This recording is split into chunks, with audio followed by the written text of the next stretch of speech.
Ahí la leyenda por nuestra generación ya se crió, y sobre todo lo de los chamos de ahorita, los millennium, pues los que nacieron después del 2000, que entonces empiezan a pensar qué bonito es Japón y la cultura japonesa y los japoneses y la paciencia japonesa y esa disciplina japonesa.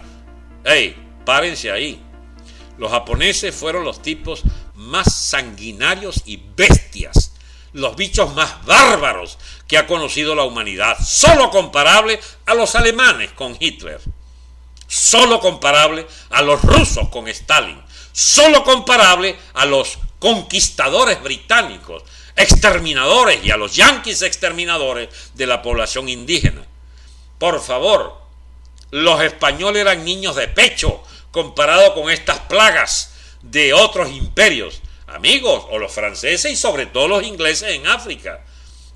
¿Ustedes nunca oyeron hablar de un país llamado Rodesia?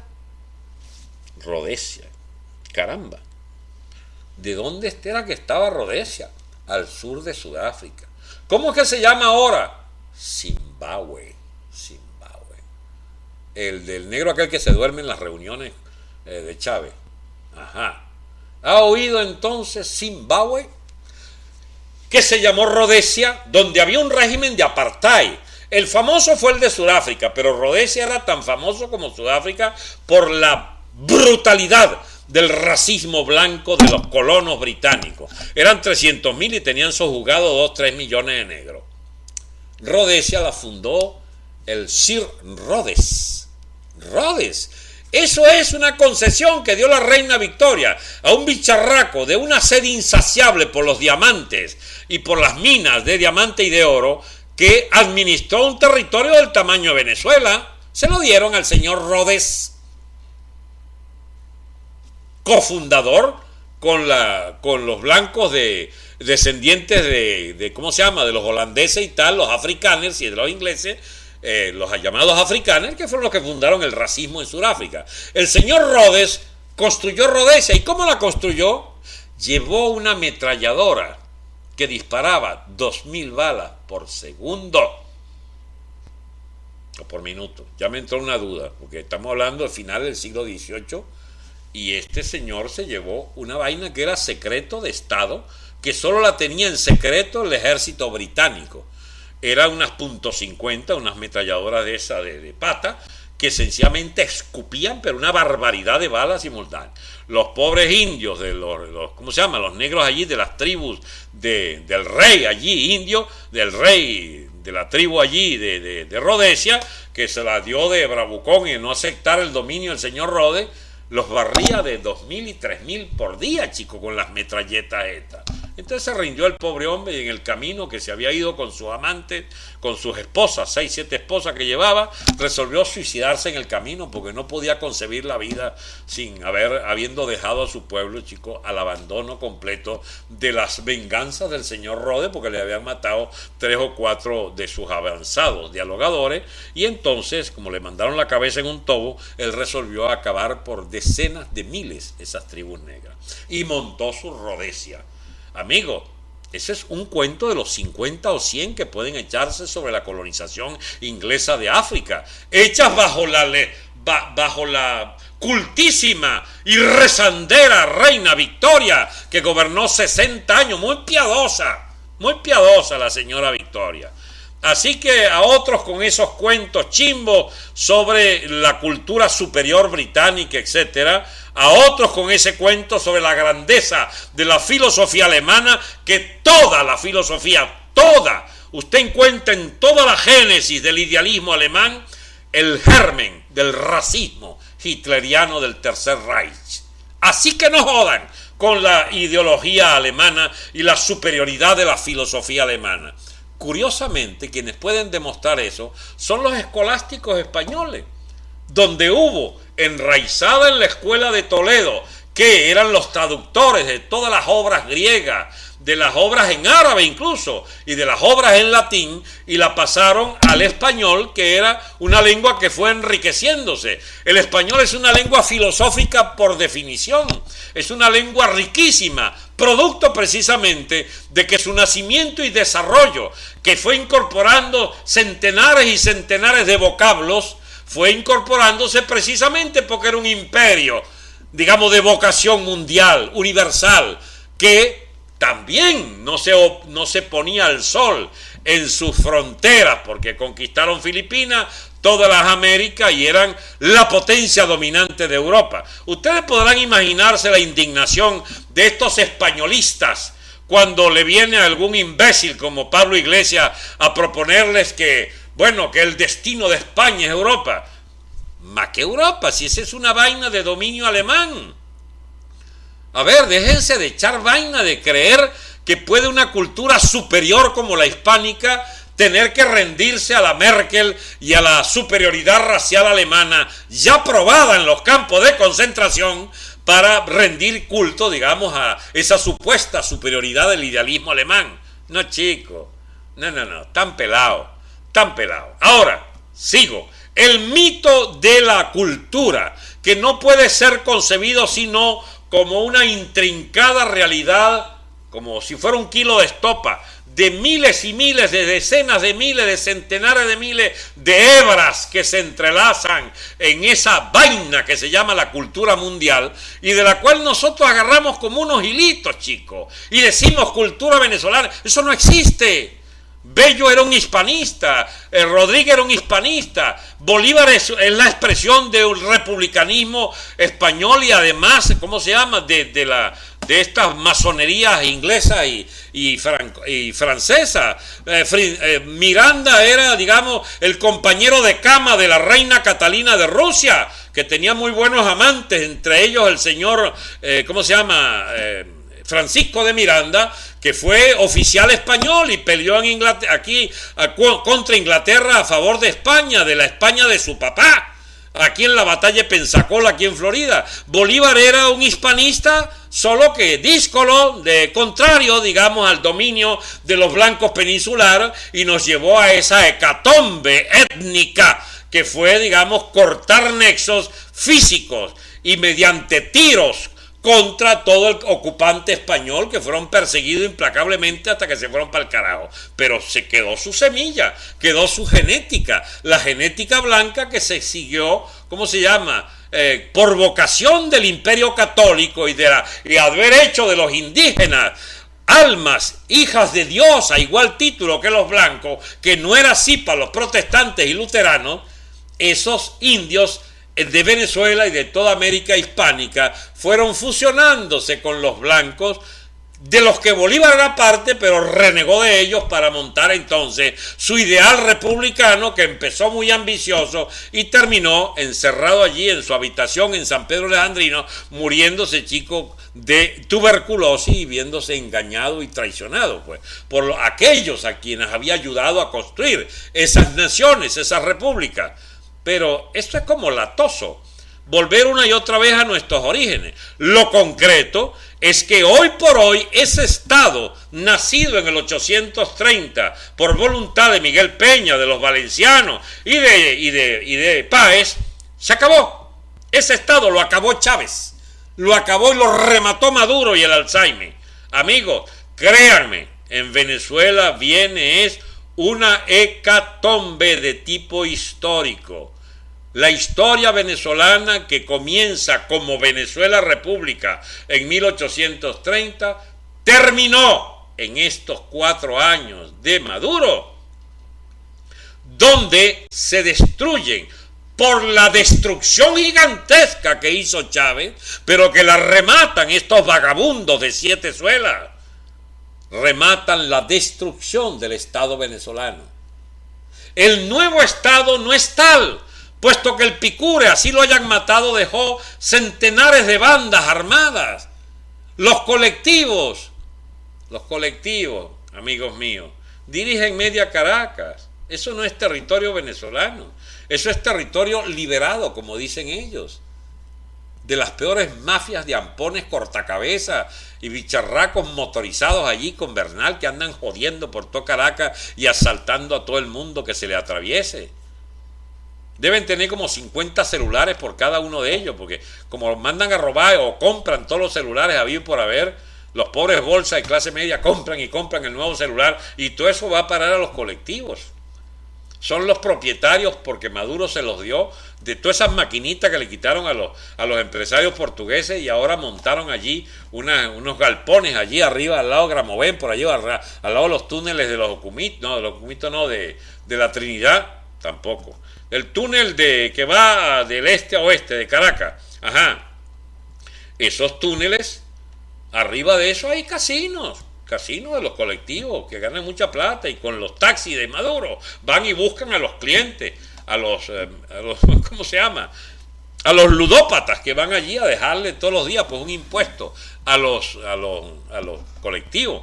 Y bastante segura la cosa, pueden ir a jugar tranquilos, pues los buscan, los llevan y los traen en el taxi que Maduro los recogió para dárselo a estas joyas pues de los próceres de los colectivos en la planicie, exacto, y entonces agarran y van allí a jugar pues, y pagan pues a los colectivos pues el derecho a que los esquilmen en esas maquinitas adaptadas pues como están adaptadas siempre las maquinitas, los dueños de esa vaina. Ok, amigos, en cuanto a la nación venezolana, es mito y no es mito, porque somos una realidad, fuimos una realidad, teníamos unas fronteras, ahora están borradas el grueso de ellas por la FARC, por lo menos todo lo que es la frontera con el Amazonas y el Apure está borrada por las guerrillas colombianas, que son un narcoestado, un paraestado, prohijado por Santos, por Timochenko.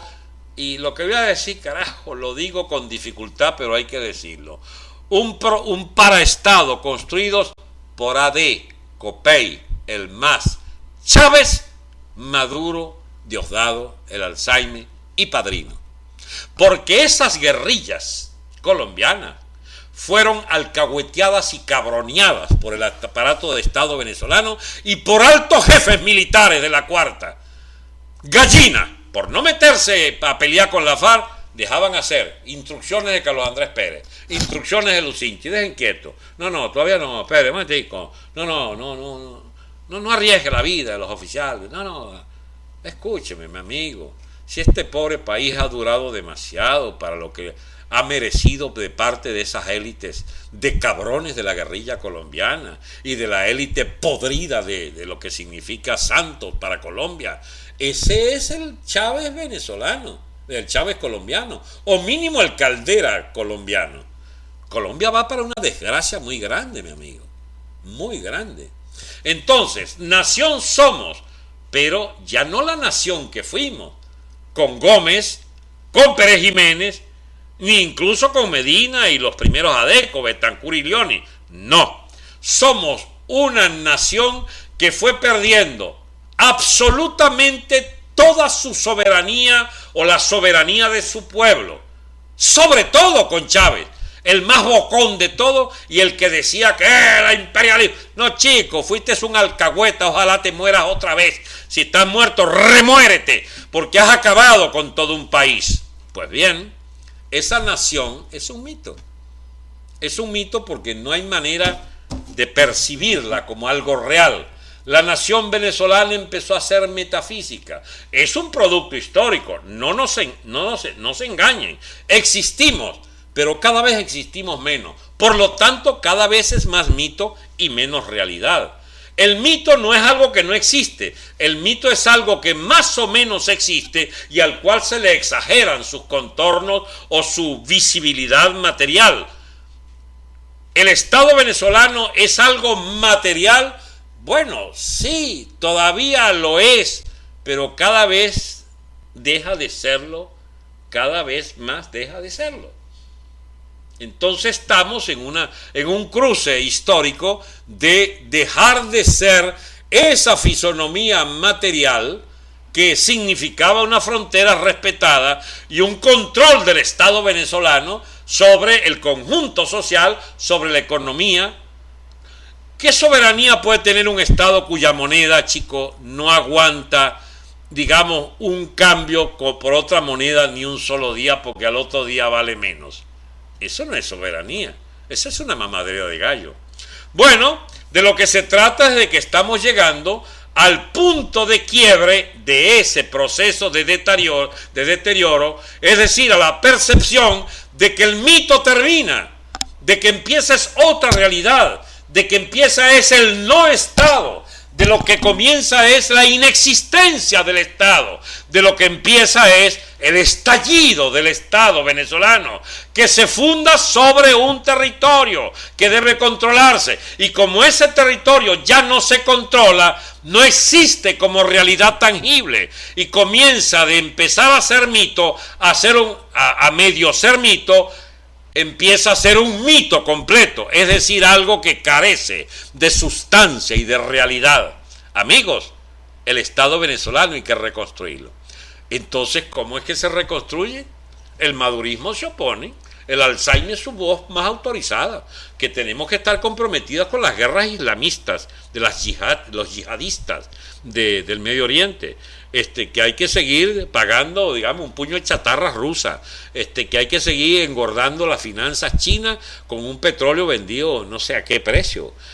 Todo lo artificial que han sido esos pactos con China y esa deuda colosal, y la última de los intentos de Maduro por permanecer en el poder, que es esto, y agárrenlo por favor sentados. La MUD está dispuesta a reconocer el gobierno de Maduro hasta el 2019. A cambio, Maduro ofrece que reconoce la Asamblea Nacional. A cambio, la MUD y la Asamblea Nacional aceptan los presupuestos del gobierno y la firma de todos los créditos públicos que quiera el gobierno para llegar al 2019. Y, a cambio, la MUD recibe las elecciones regionales y eventualmente una decena de gobernaciones que pudieran administrar sus más voraces representantes para robar el equivalente a brocales y acera, porque algo hay que repartir, hay que darle incentivo a los muchachos, dicen los más cínicos. Amigos, se está jugando, y eso es lo que ha denunciado correctamente, María Corina Machado, que compartimos absolutamente su juicio irreversible sobre que nos están vendiendo como nunca se atrevieron, chicos, pactando la estabilidad del régimen Maduro a cambio de que Maduro les da derecho a unas elecciones que eran las del año pasado por constitución, ¿eh? No, ahora él las concede, y les concederá, me imagino, que van a negociar, porque si hubieran unas elecciones honestas y todo el mundo vota, pues mi amigo, el gobierno pierde las 24 gobernaciones. Y eso es motivo suficiente para que el país se le arme un carato como el que se acaba de armar en Ecuador, cuando el gobierno se ve que no llegaba al 40%, sino fraudulentamente, al 40%, que es el límite para evitar una segunda vuelta. Van a tener que darla. Bueno, en Venezuela ustedes se imaginan 20, 22 gobernaciones ganando la oposición por 3-1. Bueno, al día siguiente se plantearía la inevitabilidad de un colapso del propio régimen en Maduro. Entonces, seguramente pactarán no solo que haya elecciones, sino que, bueno, tampoco hay que cogerse todas las gobernaciones. Y entonces viene el lío, la lucha de entelladas entre ellos, a ver quién le toca a cada quien. Para mí es irrenunciable que la mitad sean adecas de esas gobernaciones, dirá Ramos para subir la apuesta. Y bueno, y regatearán hasta que le dejarán 8. Y entonces Voluntad Popular aspira a 4 o 5. Guevarita está dispuesto también a firmar. Pero Guevarita, mira, Guevarita, 2 y de vaina, porque tu partido está fracturado y no puedes reclamar porque Leopoldo ha hablado mucha vaina y la Tintoria ha ido mucho a Estados Unidos y a pedir real, digamos, a los enemigos de este gobierno, y el símbolo ese de la jovencita, de la señora dolida y tal, el gobierno no se la cala más. No solo sigue preso Leopoldo mientras exista el gobierno chavista, sino que a ustedes no le toca, por infieles al poder omnímodo de Maduro, Diosdado, Padrino López y el Alzheimer. Todos lo basurean allí con 1 o 2 gobernaciones. Creo que le pueden dar cojedes. Perdón de los cojedeños. O Apure, no sé. Pero ellos quieren Táchira y quieren Aragua y quieren... No. Y quieren... Monaga. No, chico, Monaga no te la afloja, Diosdado, ni que lo maten. A lo mejor paga los platos rotos en ¿cómo se llama? Capriles, porque en todos los repartos el PSV pide, está bien, aflojamos 8 o 10, pero suéltennos aquí en la gobernación de Miranda, que Diosdado va a poner el gobernador sustituto. Y entonces, bueno, ahí vienen los roces y los problemas. No, es inadmisible porque Capriles, que acaba de poner la dirección de la MUT, porque Chuo no le gustaba, entonces la cambió la dirección, pero hay un solo problema, mis amigos, un solo problema. Y si hay una abstención masiva, y si hay una abstención nunca vista, donde el chavismo y la MUT llegan entre los dos al 15% y 85% del país se abstiene, tengan cuidado, ¿sabes? Tengan cuidado como no sean unas supuestas elecciones para resolver la vaina, el último, ¿cómo se llama? La pancada de ahogado que echan ya sin posibilidades de sobrevivencia. Bien, amigos, esta charla, que está hecha para informar de muchas cosas simultáneamente, tiene por interés fundamental entrar en esos vericuetos, y con estas cosas terminaré, de qué es lo que podemos esperar en los próximos días y semanas. Carolina Wolf dice que no aguanta el sueño. Ella vive en Europa, son las 11:30 de la noche, debe haber trabajado mucho, dice que tiene muy sueño, que me escucha diferido. Muy buenas noches. Muy buenas noches, Wolf. Bien. El rey Alfonso ve que hizo genocidio y nada dicen los libros. Alfonso no, al rey Alberto de Suecia. Bien. Decía entonces 11:04, dicen que sí, exacto, 11:04 en Europa. Bueno, entonces, ¿a dónde va Trump? Mire, no le pidan a Trump que invada mañana Venezuela, porque ese no es su plan. Aparentemente, digamos, lo que van a tratar de hacer es presionar por la comunidad internacional. ¿Tendrán éxito? No, no tendrán éxito. Ajá, y una vez que fracase Trump con lo de la presión internacional, salvo que, no sé, eche para atrás los juicios en Norteamérica, garantice el asilo político a Maduro y a Diosdado y al Alzheimer y a Padrino, yo no veo a Norteamérica en plan ya de albergar, como hizo Francia con Papadoc.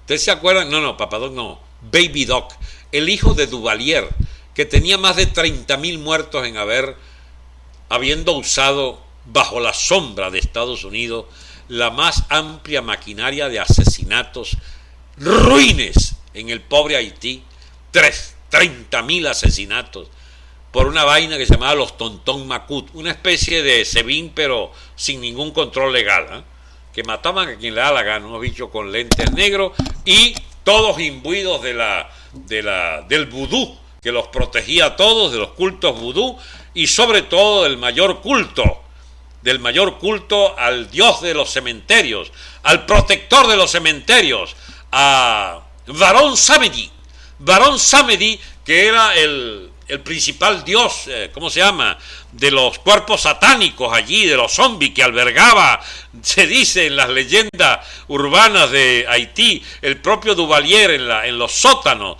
Ese Duvalier que estaba loco de remate y era un obsesivo de los cultos vudú, bueno, dejó al señor Baby Doc, a su hijo, quien gobernó además de los 12 de él, 15 años más, y en los años, creo que principios de los 80, fue exilado, pues por fin permitieron los Estados Unidos salir de esa lacra, y entonces se fue para la Costa Azul, donde murió, no sé, 20 años después, disfrutando el saqueo y misericordia de ese pobre país, que mire ustedes cómo lo dejaron hasta hoy.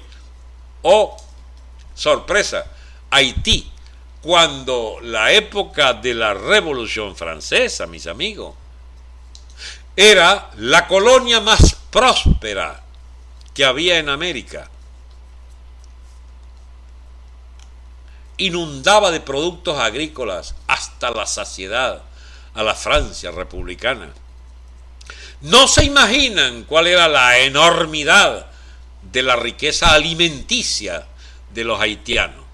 Pero la historia es la historia. De vagabundo en vagabundo, de demagogo en demagogo, llegaron a esa vaina endemoniada llamada el tal Duvalier, y después del hijo de Duvalier, heredó el país otra cadena de demagogos, muchos de ellos auspiciados por los adecos y por Chávez y por Castro, y terminó siendo ese pobre país, chico, digamos, hundido en la barbarie y en la más absoluta hambruna. Ese capitalismo también, ¿eh? ¡Ey! No se confundan. El capitalismo es capaz de producir a Suiza y es capaz de producir a Haití. Si hay un Duvalier de por medio, por supuesto. Han elegido hasta cantante, fue el último de los presidentes. Hasta un cantante de salsa allí, no sé qué vaina, de timbales allí. Bueno, mis amigos, ¿qué quieren que les diga? Si nosotros vamos para donde quedó Haití, nosotros vamos a hacer una república haitiana, si el madurismo sigue. Porque eso del socialismo como que no les da resultado. No les da resultado, y entonces pueden ir prefiriendo progresivamente, pueden ir prefiriendo una, ¿cómo se llama? Una economía capitalista delincuente como la que tenía Papa Doc y Baby Doc Duvalier. Yo no lo descarto. Esos que se la pasan hablando de comunismo, comunismo, comunismo, que eso es comunista. No, es peor que el comunismo, es peor que el comunismo.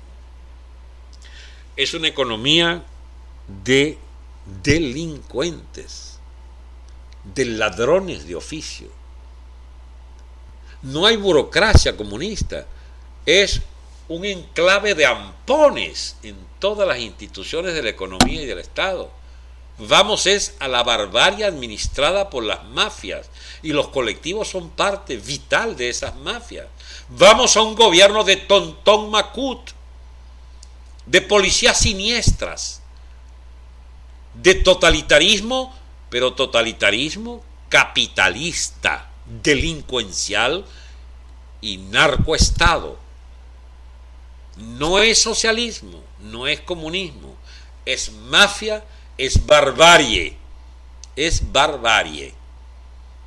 Digo para los que ya andan con los derechos humanos y la vaina. Lo que va a producirse en Venezuela es un punto de ruptura con esa mierda.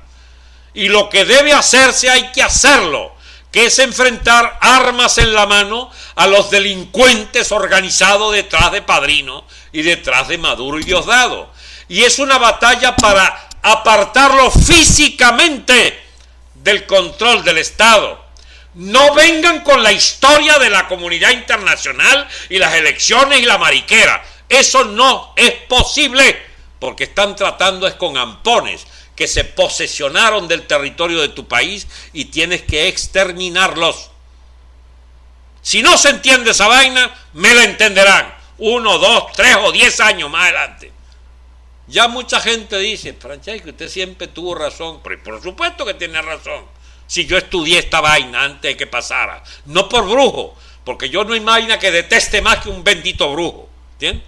Metiéndole coba a la gente diciendo que adivinó y vio la vaina. No se ve un carajo, no se ve nada, porque lo primero que digo es que puede ser que ocurra lo que estoy diciendo, pero es sobre la base de seguir el curso irremediable de lo que ya históricamente está en nuestro pasado, mi amigo. ¿O es que ustedes creen que la barbarie y la guerra federal fue qué?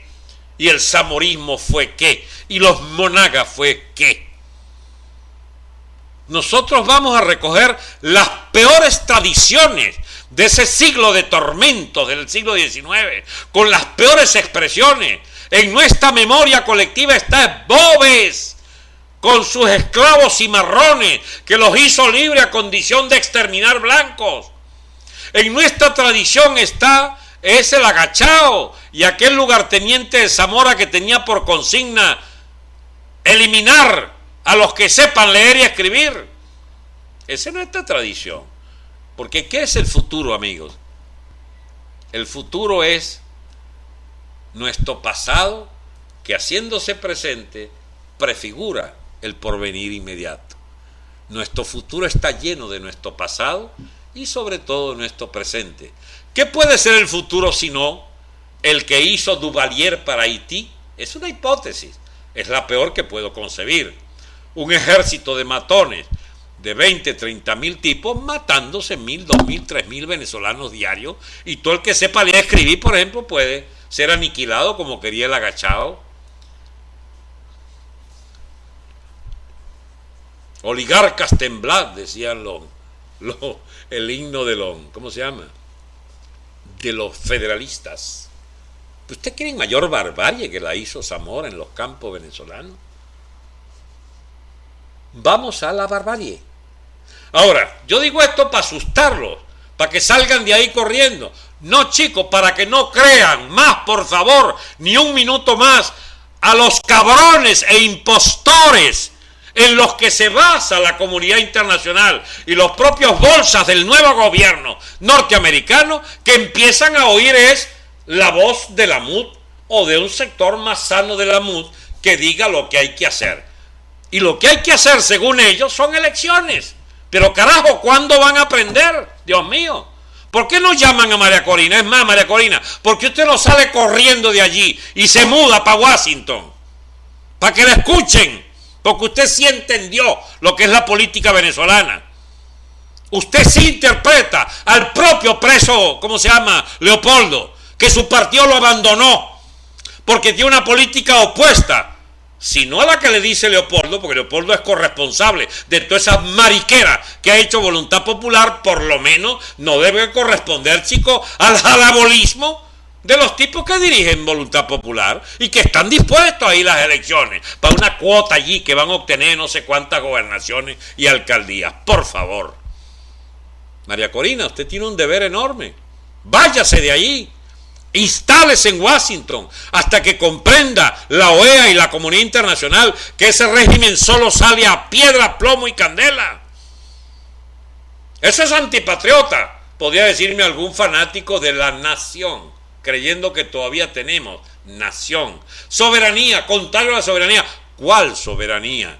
El Estado venezolano se perdió y la nación que él configura o constituye o representa jurídicamente, esa nación está en proceso de disolución, porque las mafias de narco, los partidarios de la Santa Muerte, ¿cómo se llama? La cohetería esta de los santeros, etcétera, etcétera, está haciendo estallar frente a nuestros ojos una realidad de que el vudú será religión de Estado, como de Duvalier en Haití. Usted es muy exagerado, doctor. Venezuela no es así. Venezuela tiene por delante todavía una lucha muy importante. Sigan creyendo, sigan creyendo. ¿Por qué no se viene usted para acá? A ver, dígame qué es lo que tengo que hacer, pues. Me voy para allá, ¿y quién? ¿Quién me recibe? ¿Quién me enconcha allá? Ajá, ¿cómo organizo? Entonces me van a hacer depender a mí la vaina. ¿Usted creen que le diga la verdad por la cual no me voy?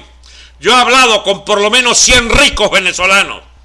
A ver, tú no estás dispuesto a financiar la construcción de una fuerza armada que permita idear un camino, aunque sea tortuoso y de años, de la confrontación física armada a este régimen. No, Fecheque, yo estoy muy cansado, yo estoy muy viejo. No, yo no creo en esa élite venezolana. Yo me vine de este país, yo me vine hace tiempo. No, me dice, sí, que son muy buenos sus programas y tal, pero no, doctor, no podemos seguirlo. La lucha democrática, la comunidad internacional no aceptaría esa. Bueno, sigan, pues, sigan, que van muy bien.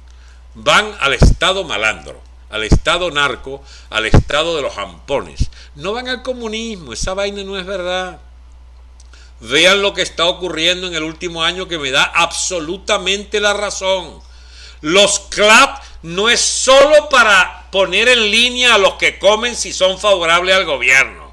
Los CLAP es sobre todo una operación financiera para hacer rico a los más inmundos de la burocracia militar. Esos son los CLAD. Y al Salman López el testaferro de ¿cómo se llama? Del Alzheimer, que tiene que repartir la vaina. CLAD, cajas compradas a Bolívar a 10 bolívares el dólar. Yo no voy a explicar lo que significa el negocio, pero vulgar, obsceno, de las cajas CLAD. O las operaciones de pillaje, como la ayuda alimentaria de México, las metieron en bolsas CLAD y las venden allá. ¿Pero de qué estamos hablando, chicos? ¿De un régimen de ampones? Dios mío. Entonces, ¿por qué no se viene usted? Me dicen los agresivos, pues los que dicen, este es un hablador de pendejera. Carajo, dame 1 kilómetro cuadrado con garantía de sostenerse militarmente en ese kilómetro cuadrado. Y si yo pudiera meterme en esa vaina en paracaídas, me meto. Necesitamos un punto de apoyo. Y por eso yo soy fanático de la vaina de la ruptura militar. Porque bastaría que un solo cuartel se alce para que estalle toda esa vaina. Porque el país está obstinado. Sépanlo. Sépanlo. Ampones uniformados de alto grado militar de la mafia de Padrino López. Sépanlo. Ojalá haya un cuartel que se alce, porque le va a sobrar apoyo del país entero. Y ustedes son fusilables. Quiero decírselo de una vez. Por traidores a la patria. Por comer mierda en última instancia. Se les fusila. Porque han acabado con el Estado venezolano. Han agredido al pueblo venezolano. Y se han premiado a sí mismos con fortunas que el mejor ejemplo para vuestra familia es dejarlos limpios. Porque hay que quitarle hasta el último dólar de las cuentas que tienen en el extranjero. Bueno, mis amigos, esto se acabó por hoy. Me pasé. Será hasta mañana.